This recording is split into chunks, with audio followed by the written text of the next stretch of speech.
Hello. Guess what is happening this week? Father's Day. Now, I know I never did a Mother's Day episode. My apologies. Trust me, I love and honor you all year round. But I have been coaching a lot of dads lately. So this kind of actually just lined up perfectly with what's been on my mind and dads I've been coaching. So I thought it would be fun to talk about husbands and homeschool. And it just happened to line up perfectly that it was Father's Day weekend. So just kind of one of those awesome things that lines up. I want to talk to you about 3 different ideas I have with husbands and homeschool. So, what if dad is not on board with homeschooling? I want to talk about how can dad be part of homeschool and to remember your relationship with your husband. So, let's start with the first one. What if your husband isn't on board with homeschooling? Well, friends, get rid of him. Just kidding. Don't do that. That's a terrible idea. I think the best thing you can do when you have an opposing opinion, as somebody, especially somebody that you're close to, like your spouse, is to simply get curious. Now, when I say curious, I mean legitimately get curious, not curious enough to trying to just prove that person wrong or get really defensive, but curious enough to understand their point of view. Now, my husband totally had reservations when I told him, hey, I think I want to homeschool. Wouldn't that be great if I had had that conversation recorded? It was a long time ago. Looking back, I totally understand some of his reservations or things he was nervous about when I told him, I think I want to homeschool our kids. You have to remember that summer, I had just had my 5th baby. She was a few months old, and my oldest was still only 6. I had my kidneys basically shutting down when I gave birth to her, and then kidney infections, kidney stones. And then after those kidney stones, after they did the lithotripsy to get rid of the stones, I had seizures and all sorts of crazy things started happening this summer that I said, now feels like a really good time to homeschool. I had also struggled with severe depression and had even been hospitalized for suicide attempts. Looking at all of his reasons why he might have been a little nervous, all of a sudden I have so much understanding for his point of view. Instead of getting defensive and making it mean something about me that he doesn't believe in me, he doesn't trust me, right? But really seeing these are some legitimate concerns that you have, and I can see that. So, really sitting down and asking your husband his reasons why. Then, when the mood is right, or at a later time, talk about how you would address his concerns, right? So, you also might be planting some seeds. So, when the time is right, he will be open and ready to move forward with homeschool because you do work together and there is compromise in marriage, right? So you may be in a space where you've addressed his concerns and now maybe you're just planting seeds and you're doing simple things by listening to beautiful music and connecting with your babies and just doing some of those little things to start planting seeds to show him this is what I'm trying to create and it's going to be pretty amazing, right? And I don't mean that in a manipulative way, like to try to prove it to him, but in like a beautiful way of just planting seeds of like, this could be a really good idea. There is also space for trying something, even when your spouse disagrees. Now, so if they disagree, and then asking them to have some faith in you. This could look like a very honest conversation of like, babe, I know your concerns. They are XYZ, and I hear you, and I understand why they are concerning to you. However, I cannot deny the feeling I have that I should be homeschooling our kids. I know you are nervous. To be honest, I am too. But I'm going to try this for at least 1 year.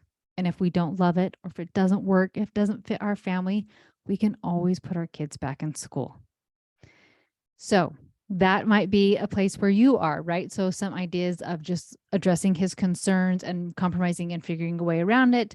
One of them might just be planting seeds, and the other one is asking him to just have a little bit of faith of you in you to try it and go ahead. If you and your husband are fighting over this and it is becoming a hot topic and it's something you can't even talk about because you just end up fighting and getting mad at each other, I am willing to bet that you are fighting over more than just homeschool. So this may be a relationship issue and not a homeschool issue. So that is the first part with dad and homeschooling of if he's not on board, write some ideas of what you can do. The second part, how can dad be a part of homeschooling? I think this is such a great question. Now, in the beginning, when I started homeschooling, not the beginning of time, in the beginning of our homeschool, I wanted my husband to teach our children Spanish. It is a no-brainer. He has a degree in linguistics and and a minor in Spanish. He loves languages, and he wouldn't have to stop with Spanish. It could be most of the Romance languages. It could be Hebrew. It could be Greek. It could be all of these amazing things that he just loves with languages, and he gets so excited about. So I thought he is the perfect person to teach our kids these things. However, it was not very realistic for him. At the time, he was the only one working. So if he was teaching our kids, then nobody was earning any income. So as I have reflected over the years, I lost my notes, got me all confused. So it didn't work for us to have him actually taking time to teach a subject for us. And I just took on all the teaching. So as I have reflected over the years and how my husband has been involved, I was pleasantly surprised to see that he was a much bigger part of our homeschool, even though he was not taking any of the structured classes that he would be teaching our children. So here are some ways that I have noticed that my husband has been a huge part of our homeschool. First and foremost, for most of our homeschool journey, my husband financed the whole darn thing. He paid for all the co-ops and all the classes, any curriculum, things like that, that he was the funder, financier. I don't know the right word right there. But he was the one making sure that all of those things were met. And so without him, we wouldn't have any of our curriculum. We wouldn't have any of the classes we took. So huge part of our homeschool. Second, he is my biggest cheerleader, and the support I have received from him has been amazing. So this is what's fun as I've been reflecting over this, because I've been thinking about this for a little bit of like, how has my husband been involved in homeschool? So he didn't do structure with the kids, but he was always teaching them. During scriptures, he is so fun to have in scripture study. He would teach us Greek and Hebrew. He dives in at a much deeper level than I am able to. He teases us when we don't know the root of a word, and he is constantly teaching all of us the etymology of all the words in the scriptures. He loves Hebrew culture and tradition and different things that he has studied with the scriptures that he can just take it to a much deeper level. Another thing that he has taught our kids are about finances.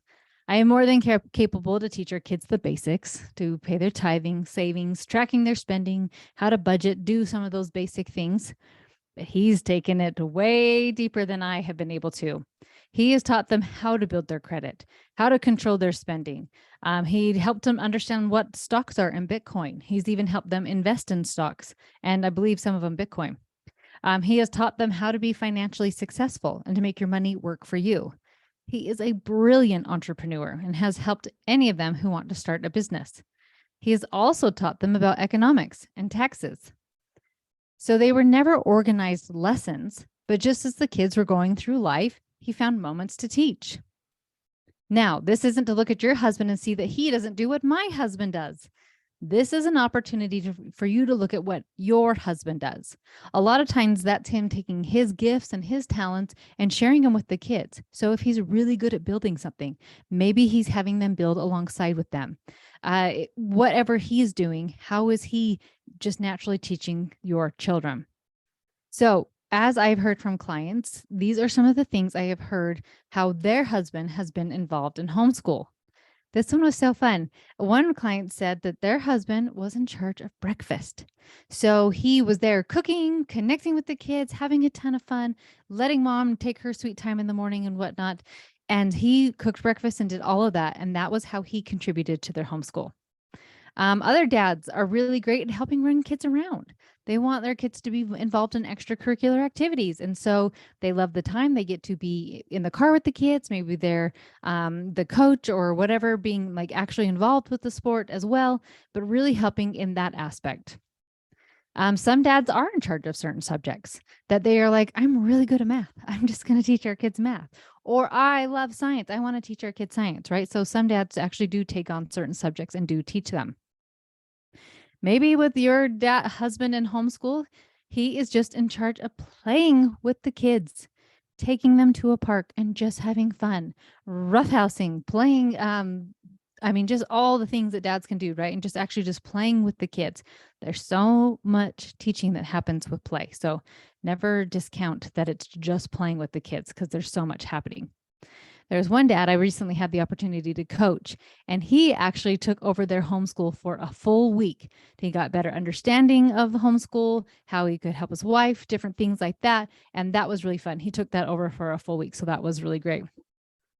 I promise you that if you look for it, you will see that your husband has been involved in your homeschool. However, it may not look like you thought it would look like. It often looks very different. So even though my husband hasn't sat down and created a lesson plan, or like every Tuesday at 1 p.m., he takes them for a certain subject, he has just been teaching them as they have grown. He's actually had, is it 3 or 4 of our kids work for him? And they actually got to be right involved with him. One of our kids actually has his mortgage license to be with his dad. Just different things that he was constantly teaching them. And it was very natural and just looked very different than what I was doing with homeschool, but it doesn't mean that it's less than, greater than, but he was much more involved than I think I gave credit for a long time. Finally, connection. Now, I am a humongous believer in connecting with your kids, but my dearest friends, do not forget to also connect with your spouse. One day, your babies will grow up and move out. This is a place that I have started to enter. Now, this is something that I have been aware of for many years. Years ago, I had heard stories of people who were married, but like the mom was super devoted to her kids, making sure she was just being a killer homeschool mom, taking them to all their places, and didn't keep that relationship with their husband. And all of a sudden, when their babies were gone, there was nothing really left. They didn't know who each other were. And I'd heard multiple stories of couples getting divorced once kids grew up. And I thought, that is not going to be me. So this is something that I have, even before my kids were moving out, that I have been very intentional with trying to remember to make sure I work on my marriage as hard as I work on my connection with my children, if not more. Because eventually, when your babies are all grown up, or sometimes we even find ourselves home alone on a Saturday night, maybe our youngest is with the teens. A lot of the teens will go out. Maybe the youngest is in bed and it's just us. And I hope you still like the man you married. Do you know him well? Do you guys still have things in common, things you can talk about, all of those types of things? So all the tools that I teach you in connecting with your kids are pretty much the same for connecting with your spouse. The very basics: look for the good in your husband and tell him. And on the flip side, don't yell at him or be critical to him. Make time for your husband. And now I will say, I know that is not always easy, especially when you have little kids, right? I mean, there were times my husband went on to get a master's degree. We have 7 children. We had a lot going on. He's started several businesses, different things like that. So I know it's not always super convenient to make sure you get time together, but try to make this relationship a priority. Before we had kids old enough to babysit, we didn't go out as often, but we found ways to connect. Now we have a pretty good habit of going out once a week if he is in town. And we even try to get away every now and then for a weekend trip here and there. If you have a new baby or lots of littles, friends, just get creative. Leave little notes for him. Send him nice texts throughout the day. Pray with him. Read with him. Even read the same books on your own, so then you can talk about the book together, right? When you get creative, I promise you, you will find a way to connect with him. Have date nights at home. Watch a movie alone in your room, right? Something fun where it's just the two of you. One day, I promise you, there will not be little babies running around or practices to take your kids to. Don't forget that even though you are homeschooling, your husband is very important too. I've said this many times, but homeschooling truly is just a part-time gig. But hopefully your marriage is forever. One last thought. I have come a long way with Father's Day. It is a day that I used to dread and cry my little eyes out as soon as Father's Day came because it brought up a lot of emotions about and feelings about my own dad moving out when I was young. He was in and out of my life. And when I was younger, it just felt like a stupid day to remember that my dad didn't want anything to do with me. And then I got married and it didn't change overnight. And I still kind of struggled with the holiday. But now I love it. I love getting the chance to honor my amazing husband and tell him thanks. Thank you, Johnny, for being amazing. Thank you for being ridiculously sexy. Thank you for being incredibly supportive of all my crazy ideas. Thank you for loving me unconditionally. And thank you for being such a bright light and rock in our home. I hope this podcast leaves you with ideas of how to connect with your husband more, how to help him be a part of homeschool in a way that works best for him and you, and to work with your husband if he's not quite on board with homeschooling yet. I love you all so much, and I'll talk to you next week.